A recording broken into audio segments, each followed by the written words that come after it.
Amis téléspectateurs, bonsoir, bienvenue si vous nous rejoignez au Grand Journal de Télésignal. Tout d'abord, les points forts de l'actualité. Début ce 1er juin de la saison cyclonique qui prendra fin le 30 novembre 2017. Une saison qui s'annonce très active avec 17 tempêtes tropicales et 9 ouragans, indique la météo. Deuil au sein du secteur culturel haïtien. La danseuse Viviane Gauthier a rendu l'âme ce jeudi à l'âge de 99 ans. Viviane Gauthier, véritable monument de la danse folklorique haïtienne, avait plus de 60 ans de carrière. Le CSPN, sous la menace d'une convocation le 7 juin prochain, la Commission Justice et Sécurité du Sénat en a fait la demande au président du Grand Corps ce jeudi, après que le Conseil supérieur de la police nationale d'Haïti ait boudé ce jeudi encore l'invitation de la Commission. Présentation ce jeudi de la première résolution portant sur l'orthographe du créole haïtien, une initiative conjointe de l'Académie du créole haïtien et du ministère de l'Éducation nationale. Le document sera d'application en milieu scolaire pour l'année académique 2017-2018. On fera également un petit coup d'œil à l'étranger. Les États-Unis se retirent officiellement de l'accord de Paris sur le climat. Le président Donald Trump en a fait l'annonce ce jeudi, une décision qui suscite une avalanche de réactions au sein de la communauté internationale. Voilà pour les titres, mesdames, messieurs. À tout de suite.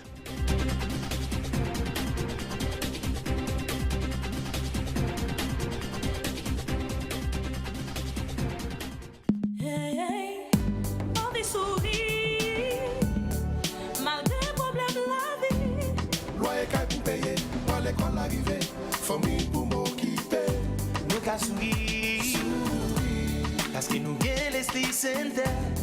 Avec nous gagnons l'espoir, j'ai un petit cap chotilla. Demain à lever Goloa. Leslie Center, c'est mettre pour l'État. Oh yeah. C'est que t'es passé comme jour, Leslie Center, c'est mettre pour l'État. L'or pensez pour l'État. Pensez Leslie Center. Pas de café.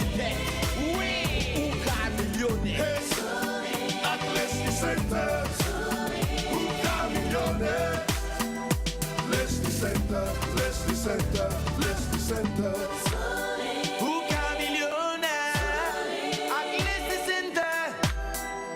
Leslie Center, Leslie Center, Leslie Center. C'est que t'es passé 50 jours, Leslie Center, c'est mettre bolette là.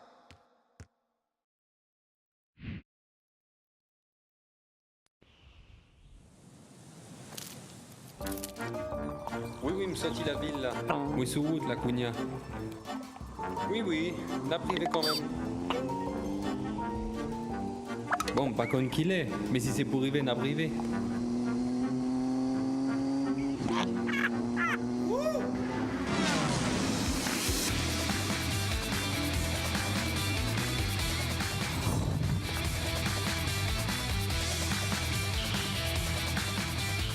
Le vrai 4G LTE est maintenant disponible seulement chez Natcom.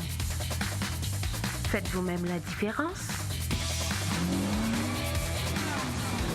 Venez tester le vrai 4G LTE propulsé par Natcom. Jusqu'à 10 fois plus rapide que le 3G de la compétition. Natcom 4G LTE. Venez tester la vitesse du vrai 4G LTE. Natcom, the future is now. Let's go! Ministère santé publique a fait population en connaît gen un virus qui pote non Zika qui rive dans le pays d'Haïti, même gens li rive dans quelques pays l'Amérique latine et Caraïbes. C'est Maïgouin qui baille virus Zika. C'est peut-être ça. Ministère a demandé tout le monde pour yo détruire toute madlo côté Maïgouin cacalé et puis prend précaution pour Maïgouin pas piquer. Virus ça baille la fièvre, tête fait mal, j'ai fait mal, douleur avec bouton sous peau. Et puis, ou moun ta wè, yon nou plizye lan signe sa yo, allez presse lan centre santé qui pi prè ou lan, pour ka jwenn bon jan soin. Surtout femme enceinte yo, parce que maladie ça, ka gen gros conséquences sur la vie ti bébé qui l'en vante. C'était un message, ministère santé publique à population.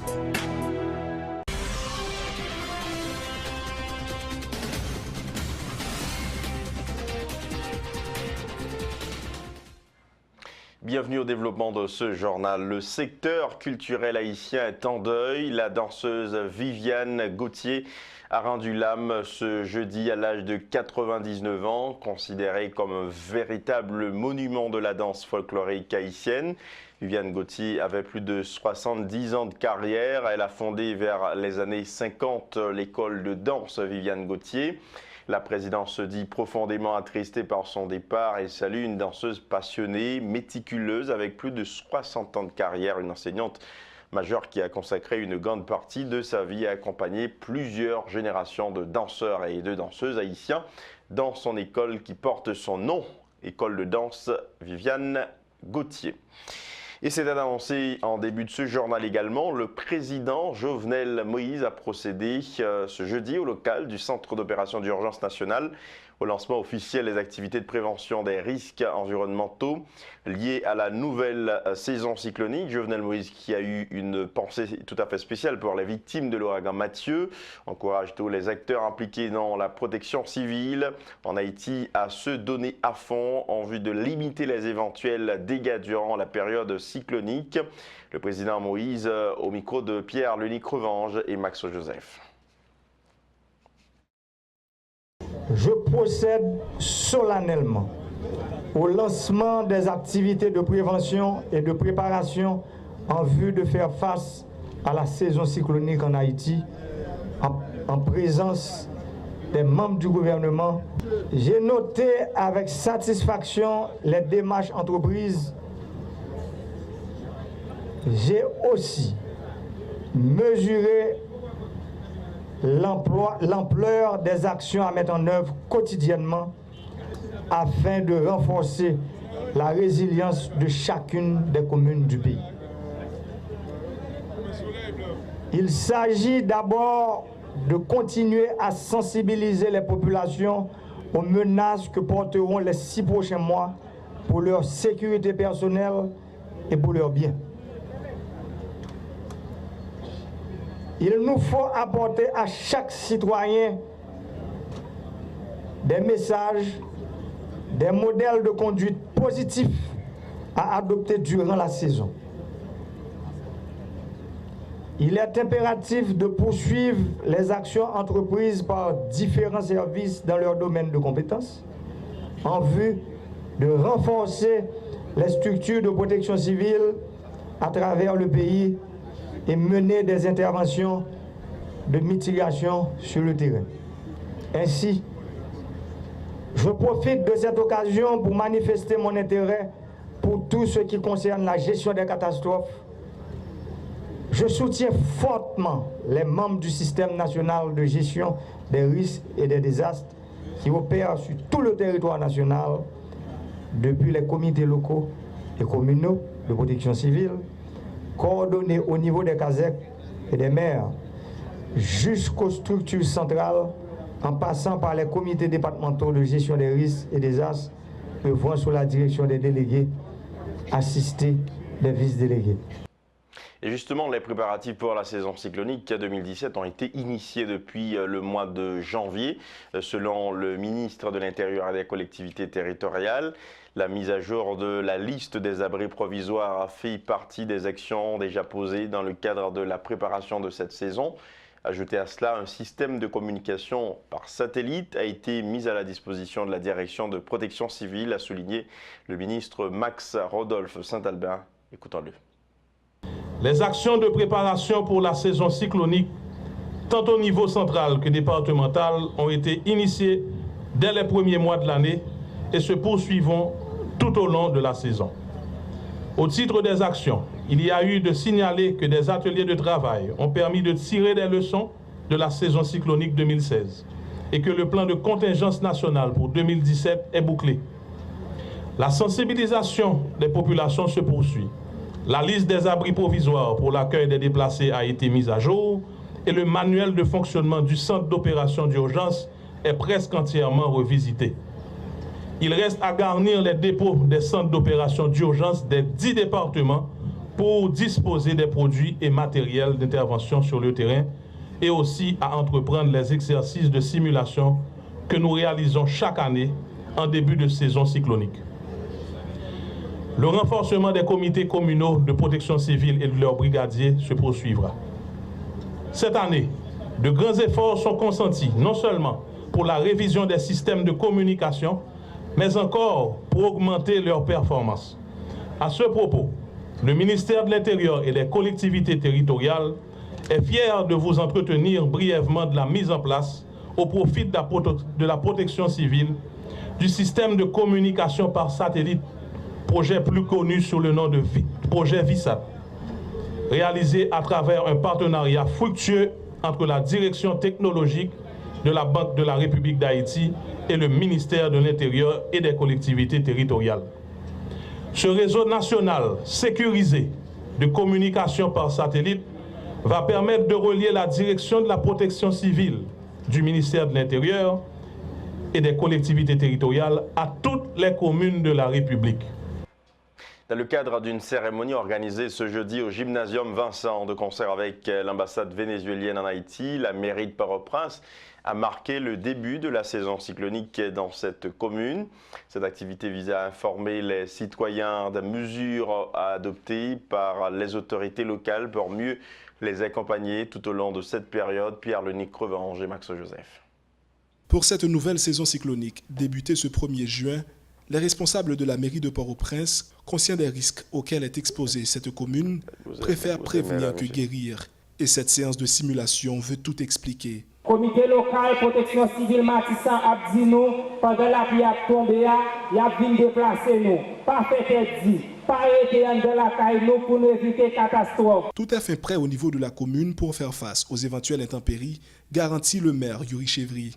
Les unités affectées au service de protection civile de la commune sont mobilisées, où plus de 800 agents faisant partie de l'équipe d'intervention communautaire EIC seront incessamment déployés sur le terrain pour sensibiliser et accompagner la population, a-t-il annoncé. Tout citoyen, tout Port-au-Prince, nous garantissons que nous avons non seulement mairie, mais tout EIC, tout le monde qui a rapport à la protection civile dans la commune, là, paré pour porter réponse à quel que soit le problème qui gagne. Mais avant ça tout, nous allons visiter tout quartier, tout ruelle, tout corridor, tout le monde, tout côté pour nous donner un message, pour nous préparer, pour nous retirer les menaces, pour nous préparer des désastres qui venir en cas de besoin. L'ambassade du Venezuela en Haïti, premier partenaire de la mairie de Port-au-Prince dans cette démarche, dont l'idée est de limiter les dégâts et les pertes en vie humaine pendant et après les averses. Par-dessus tout, Luis Ernesto Díaz-Curbelo reste convaincu que l'entraide et la solidarité sont les seuls éléments pouvant permettre à la population de tenir le coup en cette période difficile. Nous est responsable pour nous apprendre voisins les mesures de prévention, pour nous faire passer ces messages-là en tant qu'agent de protection civile. C'est pour ça que je dis que protection civile, c'est tout le monde. C'est un bagage transversal dans la vie quotidienne de tout le monde. Du 1er juin au 30 novembre de cette année, 17 tempêtes tropicales, 9 ouragans, dont 4 seront de phénomènes importants, menacent la mer des Caraïbes, le golfe du Mexique et l'Atlantique Nord, selon les dernières prévisions météorologiques. Cette nouvelle saison cyclonique, qui s'annonce très active, peut empirer la situation des sinistrés de l'ouragan Macho, qui, plus de 7 mois après, peinent encore à se remettre. Autre nouvelle, mesdames, messieurs, le Conseil supérieur de la police nationale d'Haïti a boudé pour la énième fois ce jeudi l'invitation de la Commission justice et sécurité du Sénat de la République. Seul le Premier ministre, président du CSPN, s'est présenté au Parlement. Les 4 autres membres ont brillé par leur absence. Le sénateur Jean-René Senatus, qui préside la commission sénatoriale, informe avoir déjà adressé une correspondance au président du Sénat, Yuri Latortue, lui demandant de convoquer pour le mercredi 7 juin prochain le CSPN. On écoute Jean-René Senatus. Jeudi, à Jean Tekaweli, nous avons CSPN pour nous aborder plusieurs questions qui ont à voir avec la sécurité pays. Tant que dossier viol qu'a fait sous Timounio, traite Timoun qui a acheté dans le pays, quand le dossier Calico Beach, donc on était 32 personnes qui étaient Timoun qui ont trafiqué. Yo te commencé à abuser sexuellement, 32 petits moun sa yo, te nommé la police, te gen 12 moun qui ont été arrêtés. Tout moun yo, qu'il s'agisse de étrangers comme haïtiens qui ont été arrêtés, tout libéré. Et m'gen ordre de liberté yo, non mais moi, m'te vle gen information sur lui, nous connaît ministre justice non, c'est responsable dans CSPN non pour nous gen information. Malheureusement pas gen. Nous devons connaître qui ça a fait avec sécurité frontière nous yo parce que je dis à nous gagne 96 points de passage côté l'homme moun fin font crime ici rapidement traverser en République dominicaine. Malheureusement, premier ministre en vini, lui-même seul pas dire l'autre membre CSPN yo vini. Le membre de premier ministre à côté l'autre membre yo, il dit bon semblait yo pas fin toucher de invitation. Moi estimé comme président commission justice là c'est un manque de leadership et te dit à premier ministre non, il tape mieux que nous travaillons l'autre jour. Mais puisque c'est 2 invitations, ça même fait une 3e invitation, nous passons dans l'autre cap avec question côté nous déjà écrit à président Yuri Latortue par là pour demander lui convoquer CSPN non et nous fixer pour mercredi cap 7. Et ça c'est une convocation liée. Si on choisit pas répondre encore l'Assemblée des sénateurs a connaît qui comportement que vous doit gagner. Même attirer. Le président de la commission de la réforme constitutionnelle, Kedler Rustin, a reçu ce jeudi la visite de la commission aux affaires électorales des Nations Unies. Il s'agissait de s'enquérir les commissaires de l'ONU des activités déjà menées par la commission de réforme, a indiqué le sénateur Augustin. Il a été également question d'échanger sur quelques failles de la Constitution haïtienne, a rapporté le sénateur Kedler Augustin. Nous l'écoutons. Aujourd'hui, à nous recevoir une délégation de l'ONU, commission des affaires électorales, qui a besoin de rencontrer la commission de réforme constitutionnelle là, en tant que président, il a pris contact ensemble avec nous, pour nous faire une rencontre, pour nous parler de quelle activité la commission ça a fait. Et il a parlé tout de support que Haïti dans le domaine du système électoral là. Et nous avons abordé diverses questions. Donc, il y a une préoccupation. Et nous avons besoin de connaître comment nous-mêmes, surtout au niveau de la commission de réforme constitutionnelle là, en Haïti, comment nous pouvons le faire pour nous tenir compte de questions mandat, élection, qui était une question fondamentale. On connaît très bien, je dis, en pile sénateur a parlé de mandat par an, c'est un comme capable de c'est le sénateur même qui a battu des mandats. Une difficulté pour nous connaître qui est-ce qu'il a pour 6 ans, qui est-ce qu'il a pour 4 ans, qui est-ce qu'il a pour 2 ans véritablement. Et par rapport à leur amendement de fait, tu as besoin de connaître comment on va le faire pour nous régler la question ça, nos éventuels amendements. Et nous te disons que nous avons un ensemble d'anomalies. Et effectivement, dans la Constitution, il y a que nous avons anomalie ça. Et moi, pas manquer de dire problème qui gagne au niveau système judiciaire qui est mal fait, au niveau système régime politique là qui est mal fait, au niveau système de contrôle de constitutionnalité qui est mal fait, parce que vous demandez quelques faiblesses. Mais je suis capable de citer quelques faiblesses article par article, mais au niveau des systèmes, nous sommes capables de synthétiser pour nous dire quel problème qui existait.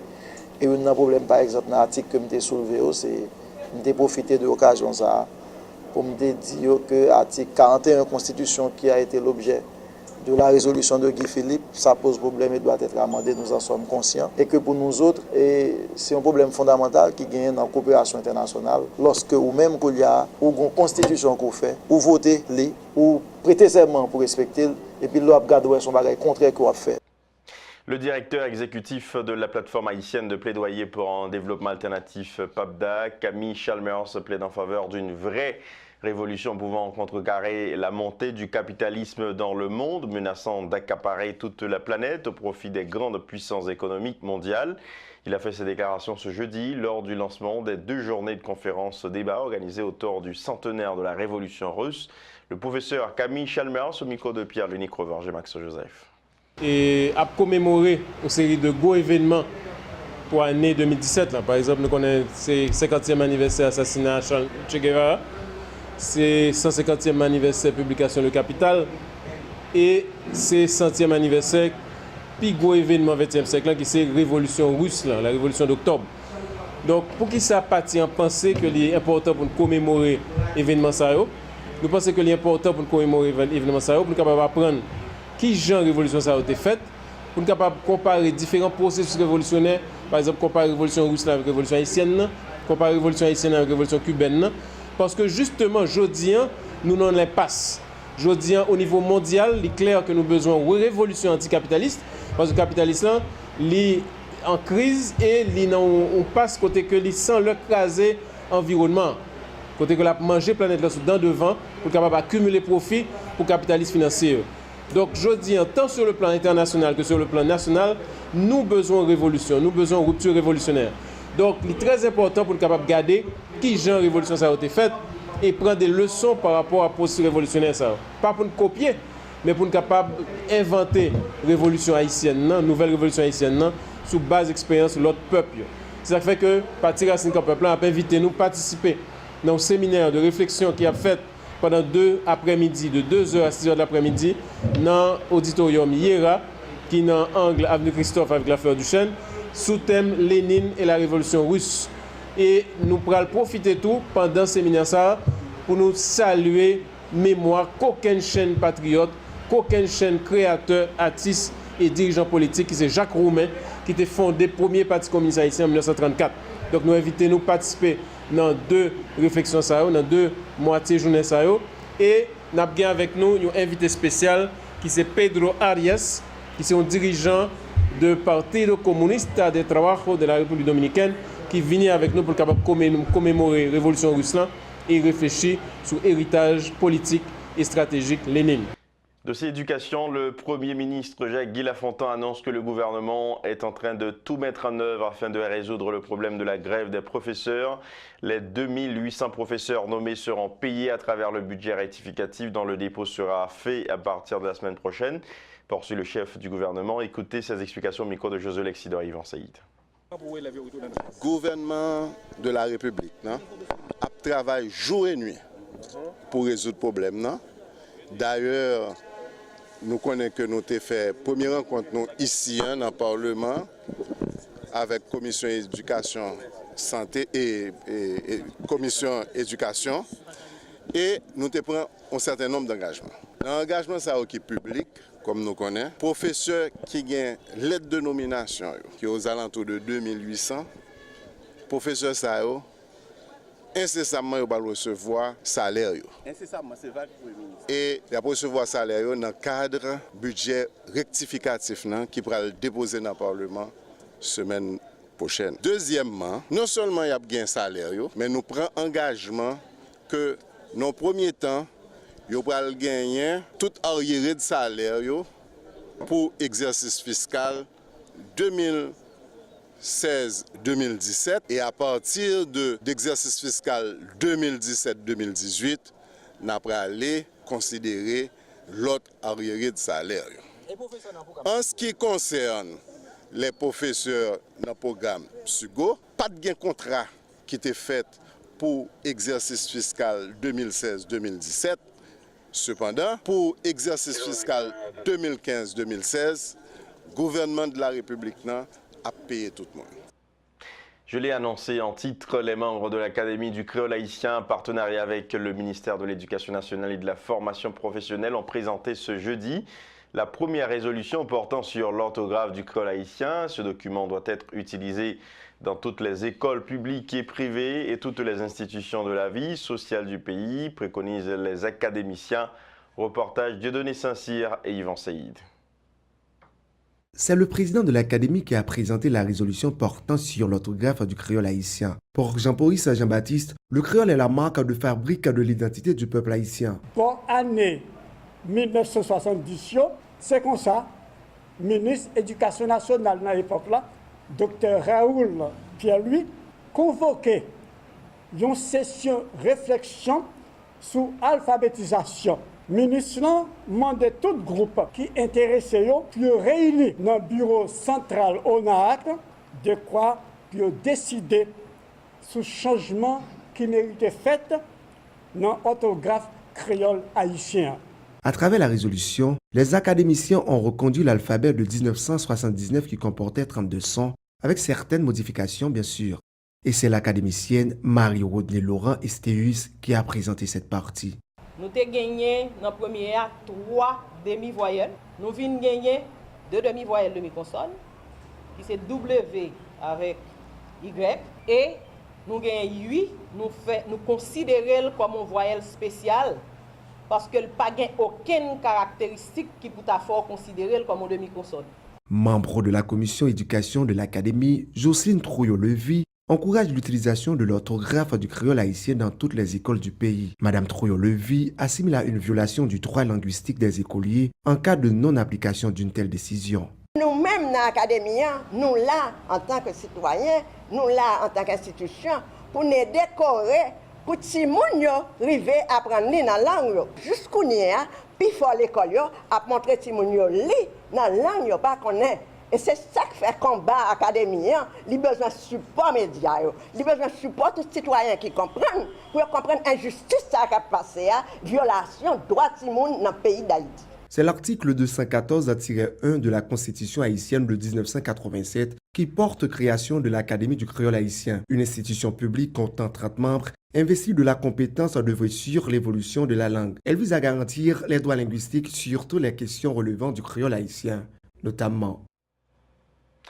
Intervenant en la circonstance, le représentant du ministre de l'Éducation nationale, André-Louis Samuel Estriplet, a mis en exergue le rôle joué par le ministère dans la mise en place de cette académie et un peu en mission de promouvoir et de favoriser le développement de la langue créole.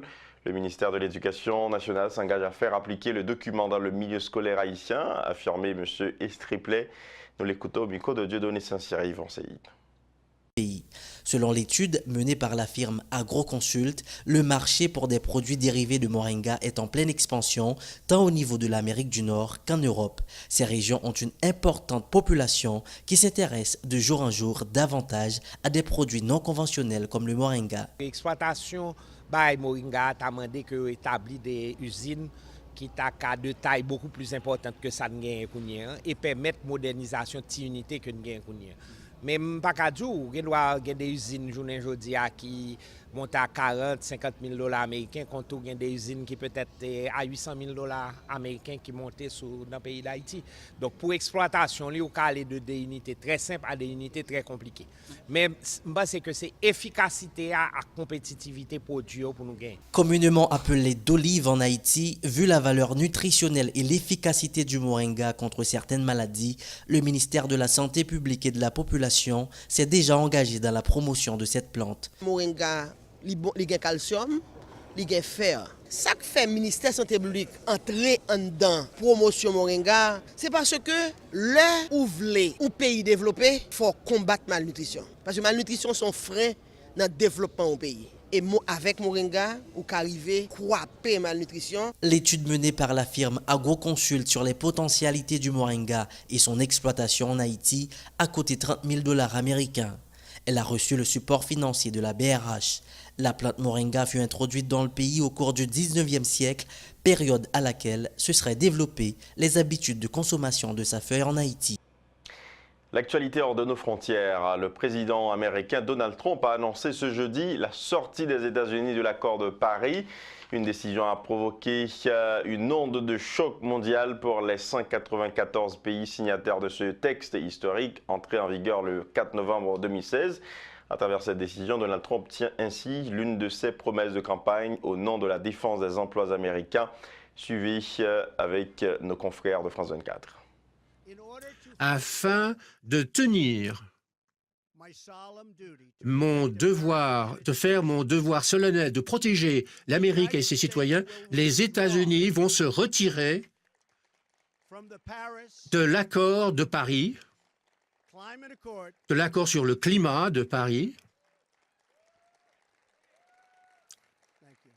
Merci.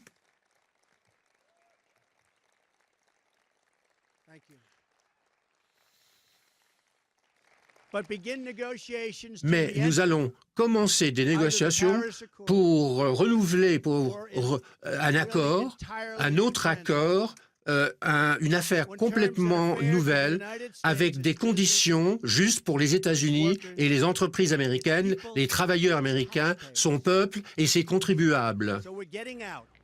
Au Venezuela, le président Nicolás Maduro veut aller jusqu'au bout avec son projet de réforme de la Constitution, malgré l'intensification de la mobilisation de l'opposition qui qualifie de dilatoire une telle démarche présidentielle. Nicolás Maduro a réitéré à la télévision d'État VTV sa volonté de matérialiser son projet. Reportage France 24.